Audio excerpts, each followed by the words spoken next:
اور ہم اپنے والدین کے لیے اللہ سے کیا دعا کریں؟ کہیے کہ رب ارحمہما کما ربیانی صغیرا، اے ہمارے پروردگار تو رحمان ہے، رحیم ہے، اللہ کی صفت رحم ہے، ہمارے والدین پر اپنی رحمت نازل فرما۔ رب ارحمہما، ہمارے ماں باپ پر رحم فرما، رحمت۔ ایک حدیث عرض کر کے اپنی بات ختم کروں۔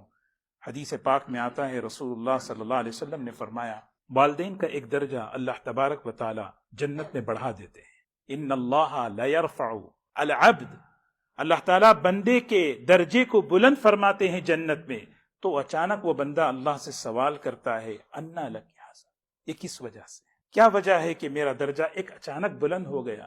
اللہ تعالیٰ فرماتے ہیں باستغفار ولدک لک، تیرے بیٹے نے دنیا میں تیرے لیے مغفرت کی دعا کی، اس دعا کے بدلے میں نے تیرا ایک درجہ بلند کر دیا۔ دوستو یہ چیز ہے، یہ ہمارے محسن ہیں۔ اسی لیے 3 دعائیں ہیں قرآن پاک کے اندر، اسے ایک دعا وقر رب ارحمہما کما ربیانی صغیرا۔ سیدنا ابو ہریرہ رضی اللہ تعالی عنہ اس آیت پر کیسے عمل کرتے تھے؟ جب گھر سے نکلتے، ان کی والدہ تھی، والد کا تو انتقال ہو چکا تھا، دروازے پر کھڑے ہو کر کہتے السلام علیک یا امتا رحمت اللہ وبرکاتہ، امی جان السلام علیکم ورحمت اللہ۔